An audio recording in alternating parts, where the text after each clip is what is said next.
welcome to Voices from the Valley. I'm Shereen Bhan. We're here at Menlo Ventures. It's got a 47-year-old history investing in startups, 165 M&A transactions that it's been a part of. Some of the hottest bets that it's making today are in companies like Anthropic. Joining me now to talk about the road ahead for Menlo Ventures and his view on all things AI is a man who has now become a tech influencer.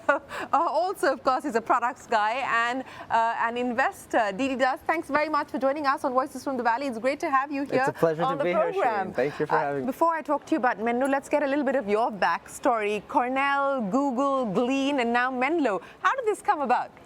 Well, Shereen, you know, I grew up in Calcutta, and when I was in India, what I really wanted to do always was, you know, just to come and be an engineer somewhere in the valley. You know, you'd grow up, you'd look up to companies like a Google that sort of was the bastion of the internet for the longest time. Right. And the reason I feel like when I was growing up, I learned so much about the world.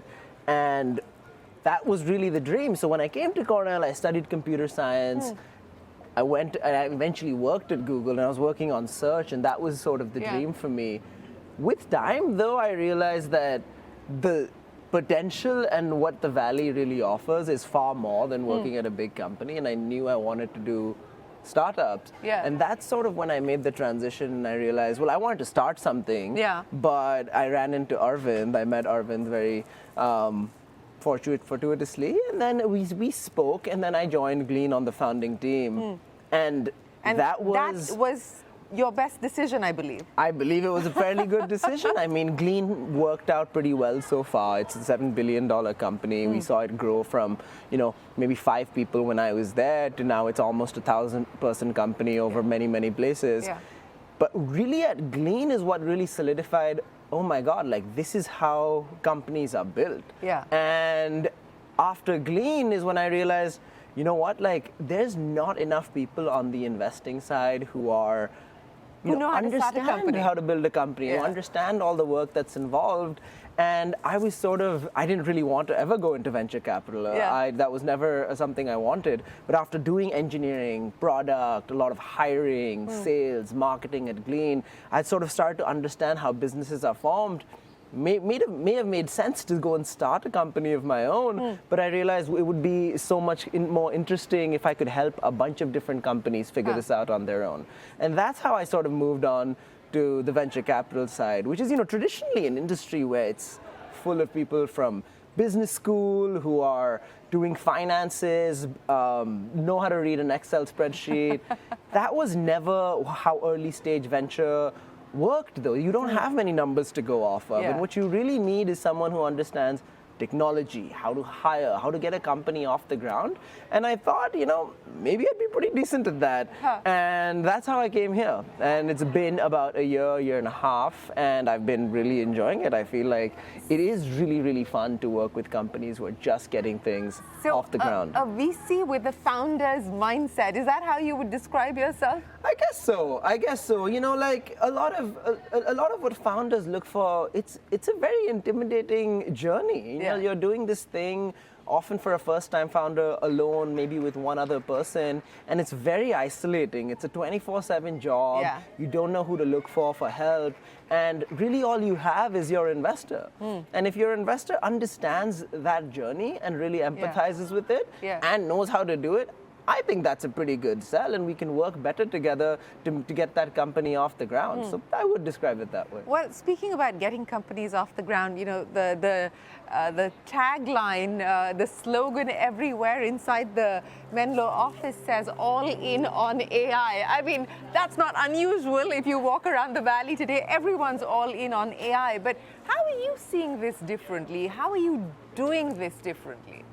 Well, if you look at the history of the Valley, almost all great companies have come from a single revolution. So you had the internet era, you had the dot-com bubble, and then everything that ensued after that. Then you had cloud, then you had mobile, and each of these sort of tectonic shifts in how things are built changed the companies that could come out of it. So you had various different companies of each era that are, you know, dominant and well-known household names today. That of our time is definitely what generative AI can do for us. And we are seeing a bunch of different companies come about. But the interesting thing is, unlike many of the other platform shifts, most of the companies that came out of that were out of the ease of building products. It became easier to build and distribute products, but it was really a lot about the products in the business.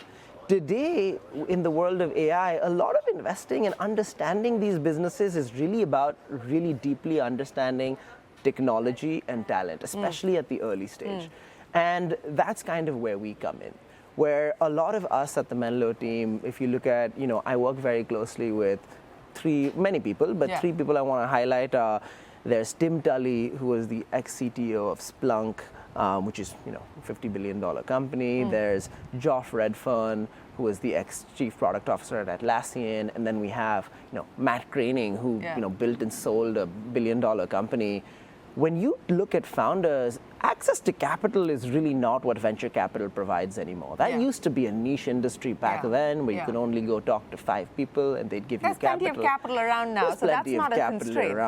Really, and for great founders, that's not even what they're looking for. They know they can find capital in many places. They're looking for a partner in that journey.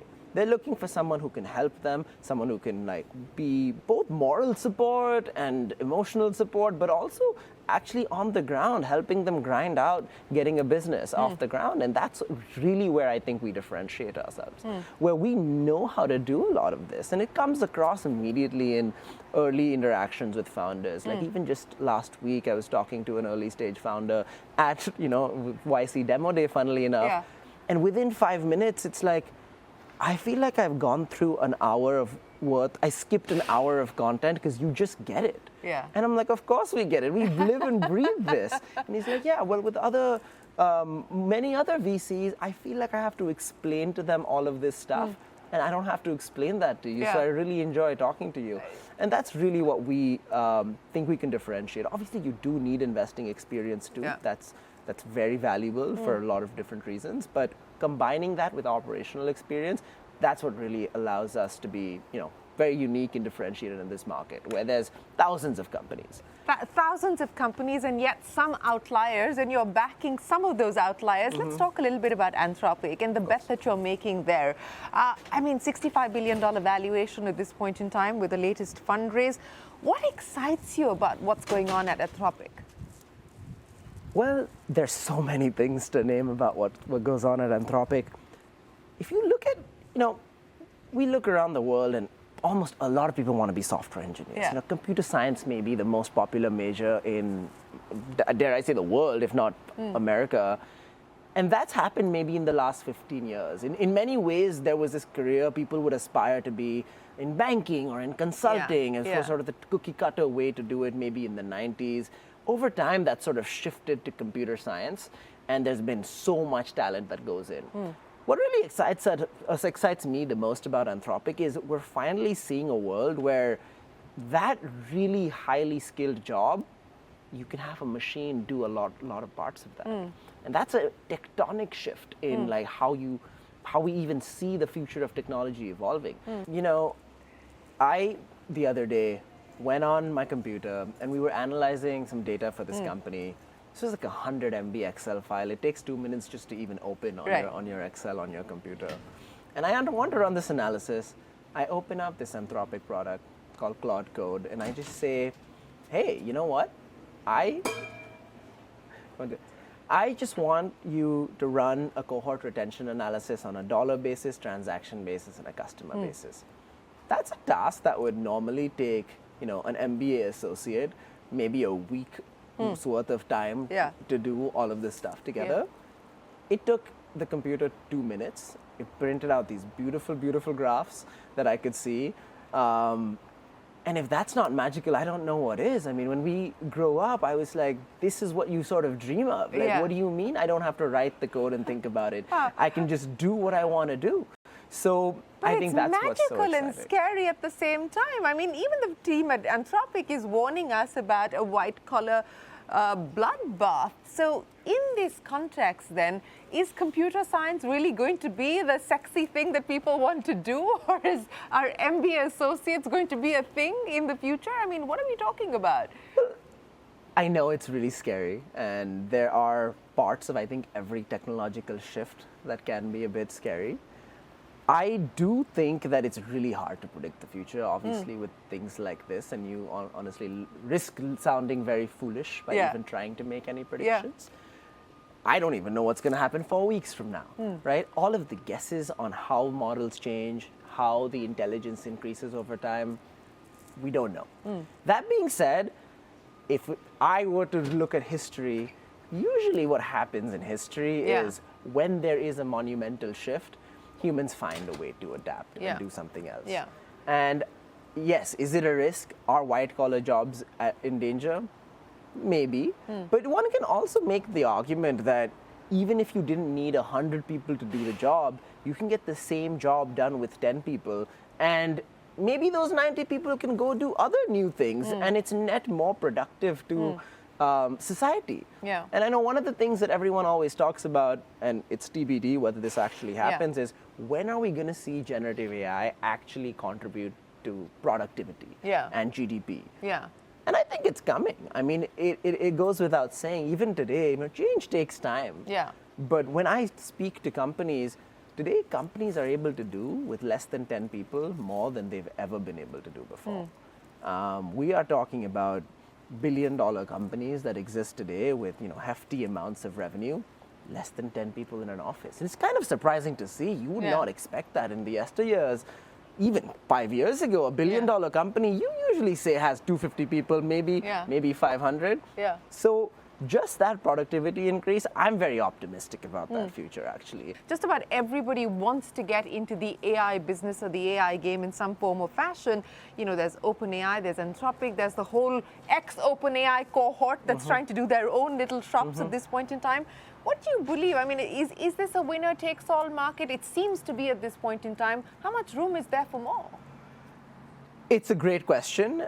I think I would separate this out into technology and business. From a technology point of view, there are very few people who have the ability to innovate on a fundamental level. A part of that reason is because it is capital constrained. It is very difficult to train cutting-edge models, at least in the methods that we know, in better, more capital efficient ways. And why would someone invest hundreds of millions of dollars, even though they have, into new companies and even though they still are.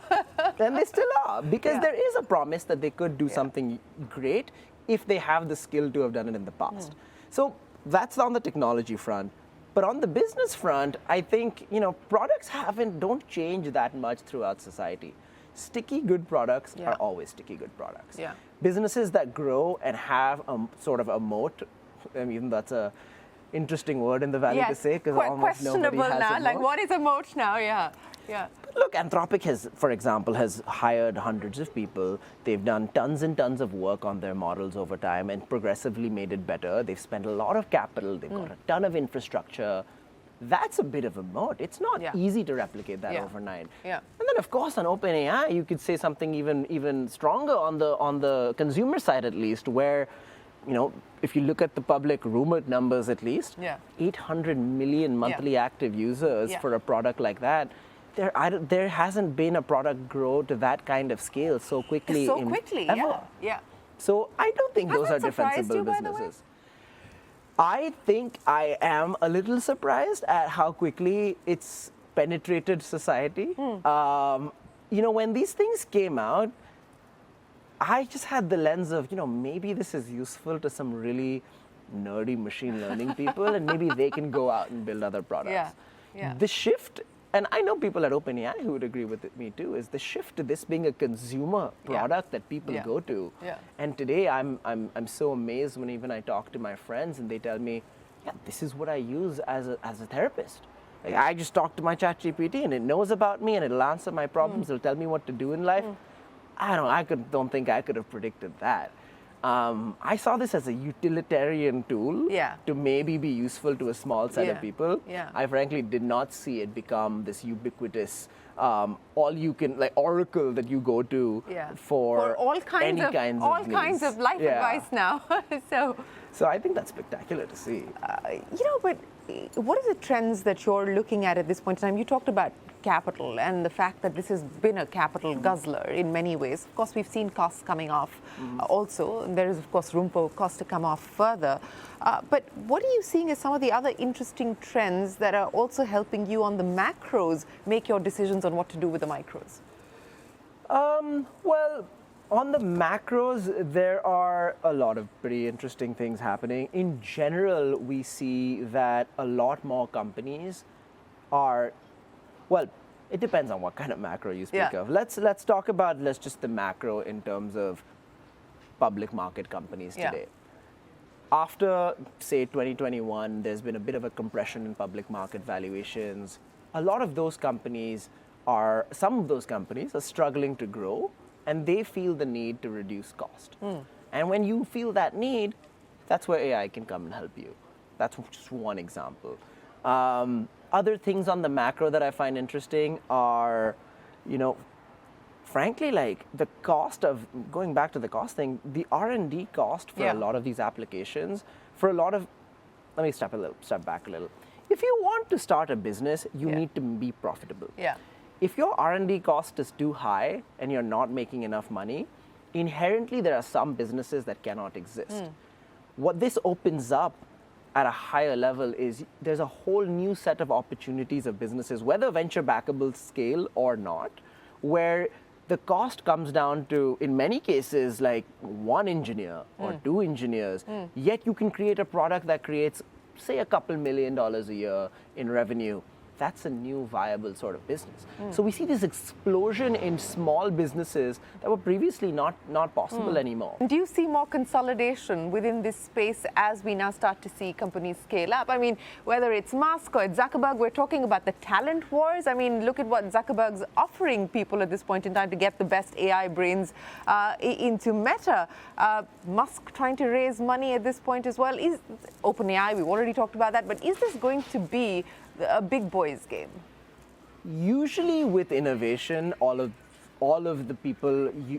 companies use the resources at their disposal to create a defensible position. That's always been the case, I feel like, with capitalism. That will not change. OpenAI will try their best to defend themselves. Anthropic will try their best. Meta, X, everybody will try their best to defend their position. And on a foundational model level, you could argue that it becomes way more difficult to compete when you're not able to access the capital to get off the ground. However, on the other side, on the application level and everything else, there are so many opportunities that blossom. And I keep saying this, but increasingly there's fewer and fewer people that need a formal education to be able to do that. And these LLMs have been transformative to how people learn. You effectively can go online and chat endlessly and learn about any topic in as much depth as you can. So we're seeing even people who are 18, 19 years old who have honestly, like no business doing a company, who just know everything about it. And I have so many examples of people like that who have learned on LLMs and been able to translate that into careers, into opportunities, into businesses. And for that, I think the opportunity is very, very vast. Foundational model layer, though, there is going to be a lot of competition. Capital is a difference, makes a difference. Amount you can pay makes a difference. Huge salaries go into it. Huge amount of compute budget go into it. A lot of the ecosystem is compute constrained and do not have access to the number of GPUs they need to serve all of their users or to train new models. Data is a bottleneck. After the internet, where do you get your data from to make models better and better? So there's a bunch of different problems that all of these companies are trying to solve. And I would say, it is quite difficult, but not impossible to compete in that space from the ground up. Let's talk a little bit about what's happening in India, especially as far as the AI space is concerned. And I think, there's sort of been this debate on whether we're doing enough deep tech and we should be prioritizing deep tech. And I think that it's a process of, of the evolution of the startup ecosystem. And perhaps we're getting to that point of some degree of maturation where we will start to see that happen. But what do you make of, the AI efforts, the Sarvams and Krutrims and so on and so forth? I mean, you're pretty vocal as a influencer. So what do you make of what's going on there? Well, look, one thing I'll say is even on the history of companies that have been formed in India, from the tech companies that have been formed in India, often their right to win is a grasp of the knowledge of the people and the customers that they deal with. For example, if you look at a Zomato, a Zomato would have crushed any other international competitor in India because they were able to execute better on the ground in India. They innovated on the ground on how you can do these things, how you can recruit people, how we can make this business work.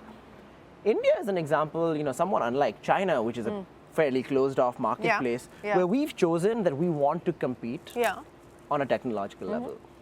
That's a hard choice to make, right? Protectionism versus free markets has always been a debate throughout history, and we have chosen a free market path. For all of the companies in the past, that free market path worked out reasonably well. We got the best of companies that were in America and in the rest of the world and their products. And then in our products, we figured out how to make it work on an India scale.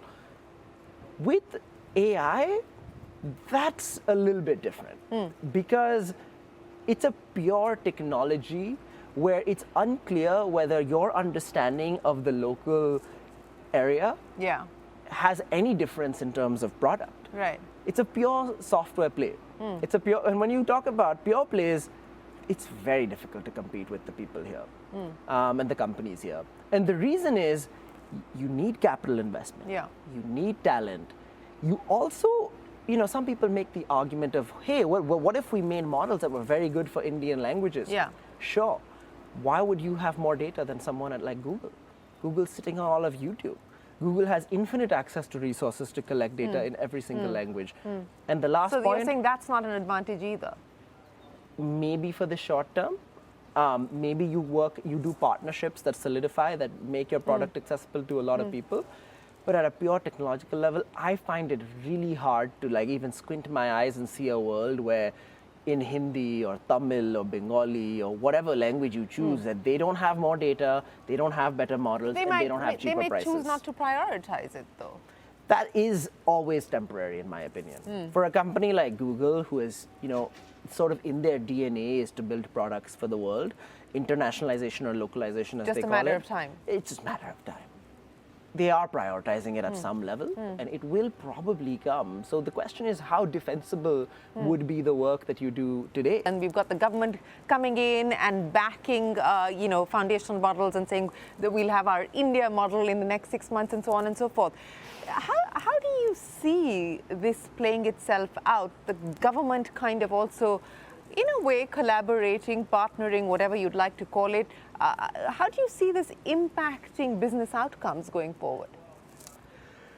Well, the downside of protectionism usually is you are protectionist when you sort of don't believe there's a current right to win, and you temporarily make some sacrifices to promote local technology in the hope that they will eventually catch up to global technology.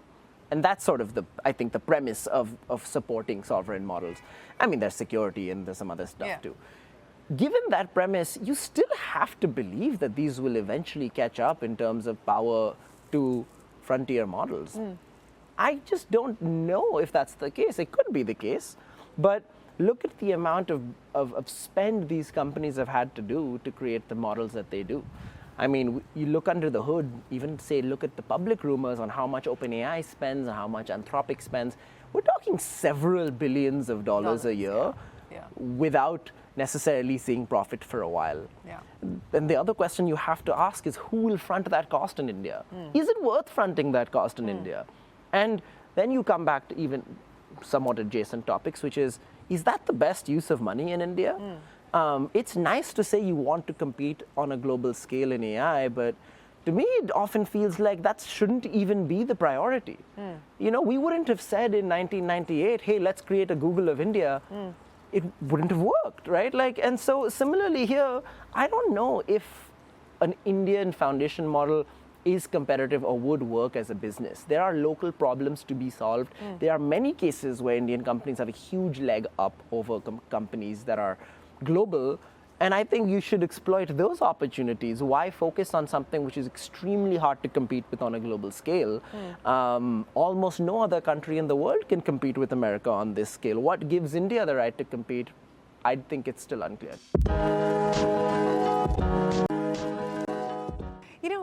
So what excites you about the India startup story today, outside of course, what's happening on AI, where there are questions and doubts at this point in time on how it's eventually going to work. But overall, the India story and the India startup story, how's that looking to you? I'm so excited about it for primarily the reason is talent.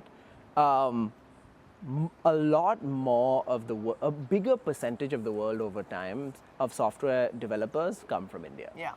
And add to that what I said earlier about access to skills and being able to learn with these AI and LLM tools, the potential is unbridled. In terms of just talent that can come up in India and do things. That's so broad, and for the foreseeable future, India will be a source of a lot of the global talent pool. And if we can figure out how to retain more and more of that talent, and undoubtedly we will retain a lot of them, then I think there's a lot of opportunity in India. I mean, if you look at just from a cost perspective, hiring an engineer, even an average engineer in the Bay Area, and I'm not one to say that Bay Area engineers are better than Indian engineers. I don't think so. They might look better on paper. But an average engineer, a senior engineer here might cost you $350,000 a year. That's not how much an average engineer in India costs. So what does that do for the ecosystem? That just means India will become a hotbed for both global startups and companies, but also an opportunity for innovation unlike any other. And there will come a time, and this is the story I love the most, there's early signs of this, where India is actually capable of building companies for the world. And you see a couple of these consumer companies, like I like to always look at Pocket FM, probably the biggest one. But you see Indian companies create these consumer experiences that even Americans in the world will consume. And that will continue to happen. And I'm very, very bullish on that. You know, since we're here in the Valley, what's consuming mind space outside of course, everything AI? I mean, geopolitics, immigration, what's happening in the world? What are people talking about? What are people sort of weighing at this point in time as founders, as investors, outside of course, what's happening on the tech? Well, look, geopolitics is obviously a huge issue. However, to be honest, we don't think about it that much because how much control do you have over those situations? So focus on your area of influence.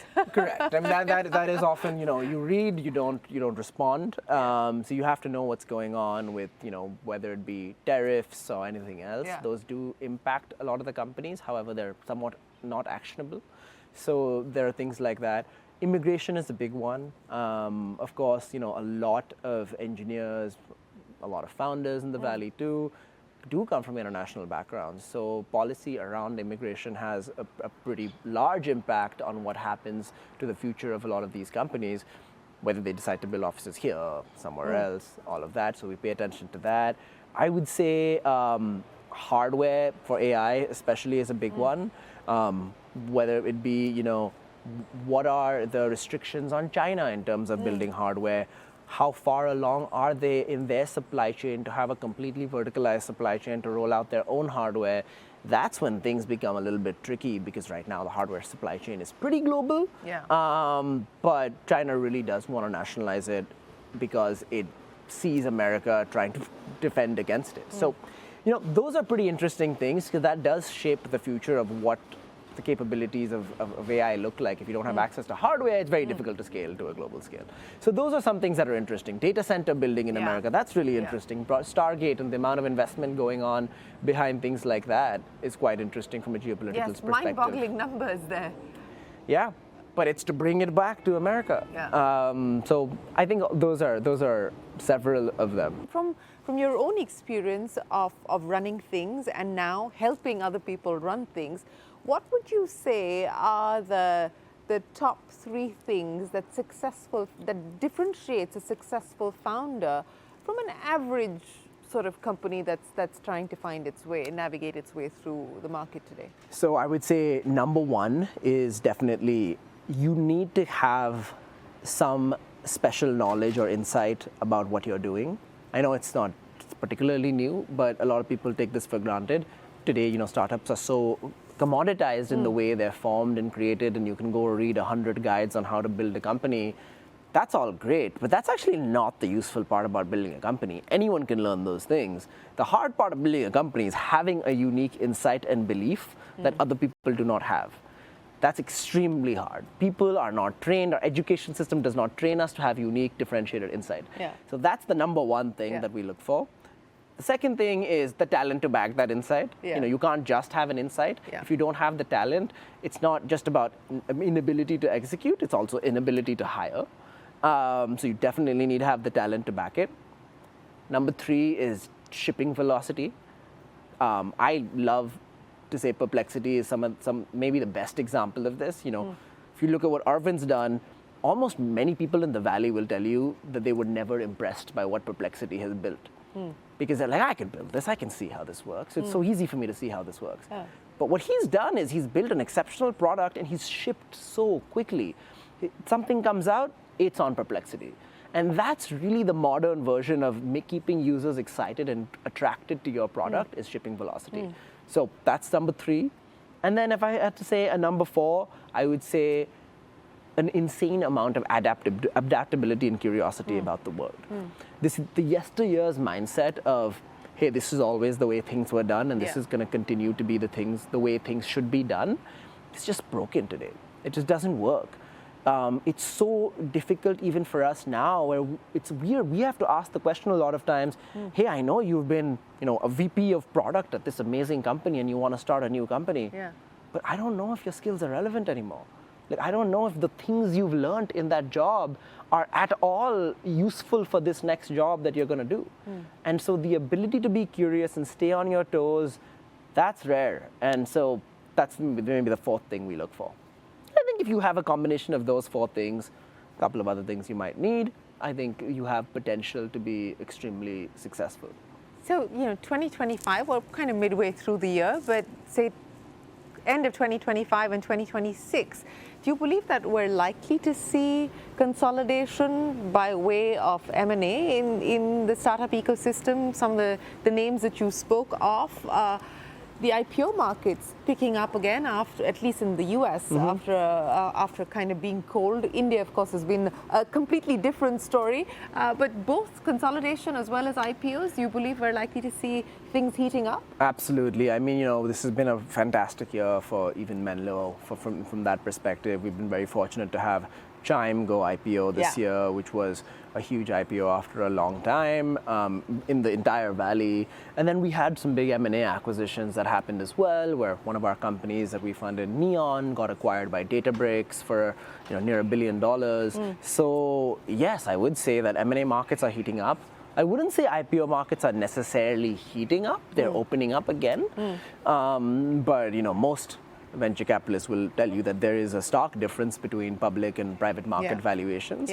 And crossing that chasm, if you will, has become hard because you're so overvalued when you're private compared to the value you can get publicly. That's number 1. And then number 2 is, I think, an increasingly large number of companies want to stay private, which is somewhat the reason that the reason you wanted to go public before is for access to liquidity and capital.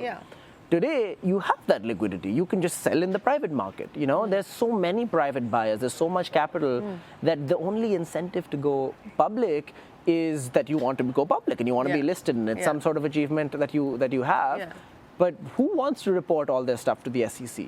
Who wants to abide by all this regulation? It's very, very cumbersome to have predictable revenue and be a public company. So an increasingly large number of companies are just choosing to stay private. And that's something that we also have to contend with. The secondary markets are another way of getting liquidity for investors and people at the company. Secondary markets, M&A is picking up, IPOs opening up, but still I would say wait and watch mode. Valuations, especially on the AI front, I mean, are we anywhere close to the peak, or are we still going to see crazier valuations? The valuations are crazy. I don't think they're necessarily always justified. A lot of people, will say, hey, look at venture capitalists, they're giving people these crazy valuations. And, Yeah. you know, in my defense, the one thing I will say is the valuations are really set by the market. Yeah. And the interesting thing about a private market is there's no downward pressure. There's no equivalent of shorting a stock. Yeah. In a public market, there's a reason because people can sell it and people can short it. And so there's no incentive for you to artificially blow something up. But in private markets, there's only upward pressure. So when there's access to capital to win good deals, you just pay crazy prices. And we're seeing all of these crazy prices. So you admit you are paying crazy prices? No, we are paying crazy prices. I don't think it's like that hard to admit. I mean, just objectively by the numbers, those prices do not make a ton of sense in many situations. Yeah. You are often, it's not all companies, we often tend to focus and over-focus on the very, very crazy ones. Yeah. But even the normal ones, I would say, are much higher priced than before, which increases the bar for returns. And that is just the market we live in, because there's access to a lot of capital. Last thing I'll say though is venture cycles. The reason this is possible in venture versus say like hedge funds who trade public markets is because the time that it takes for you to realize that you haven't done a good job is 7 to 10 years. It's a typical cycle for a fund. Yeah. So 2021 was a time of reckoning. And a lot of the funds of the 2021 and 2020 vintage are affected as a result. They're not doing particularly well. But this will take 10 years to sort of play out. And maybe if you look, squint and go to like 2030, people hope, or not hope, but people think there will be a time of reckoning for a lot of the funds who have an overflow of capital to be like, you know, we haven't actually done a good job for our LPs. We haven't actually returned money that we were telling them we would return. And then a lot of those funds will cease to exist, perhaps. And that's where you get the reversion to the mean over time.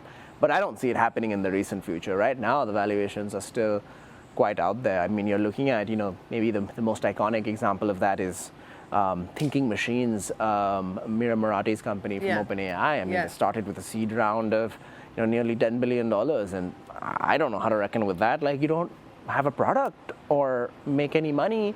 $10 billion is a pretty lofty price for something like that. Yeah.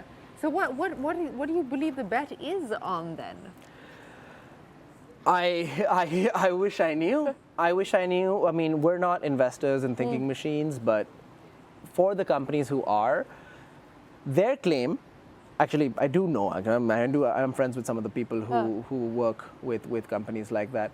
Their claim is the outcomes are so large that we can drown out competition with capital.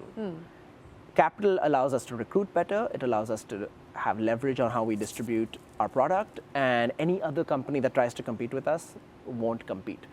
Maybe we won't see like a 3x, 4x, 5x return, but hey, even if we see a 2x return on that, that could be pretty lucrative given the amount of capital that's going into this, and maybe it could be at a shorter time period. More notably. So can we keep our like internal IRR pretty reasonable even by paying a really high price up front? Maybe. And the fact is there's precedent for this. I would say that even if you look at companies like Anthropic where we did back them, there is precedent for these humongous valuations turning into something even more incredible. We backed Anthropic at first the Series C and then led their Series D. And that seemed like an egregious price to pay at the time when they made no money, they made no revenue. It was unclear how they would even make revenue. Would they be consumer? Would they be enterprise? Would they have the frontier models or not? All of that was very unclear. And we made such an insane bet, and you fast forward now and you kind of look like geniuses. Like the company is doing so well, it's valued at $60-something billion. So there is precedent for that. Deedy does the entrepreneur, Deedy does the investor. Where do you find that you're most comfortable today? I mean, I think I would always be more comfortable in an entrepreneurial setting. I think that is the source of anything that I've been able to do or otherwise as an investor. So that's always going to be my choice. Now, entrepreneurs are the lifeblood of the Valley. Well, there's plenty of that energy here in the Valley, and we hope we continue to see you fund a lot of that energy, at least in this avatar at this point in time. But thanks so much for joining us. Thank you so on much, Voices Shereen, from the for Valley. having me. Appreciate you joining us here on the program. That's Deedy Das. If you enjoyed that conversation, visit us on CNBC TV18.com, on CNBC TV18 Prime and Access. Log on to our social media pages. We'll see you again next week. Till then, from all of us here on the team, for now, thanks very much for watching.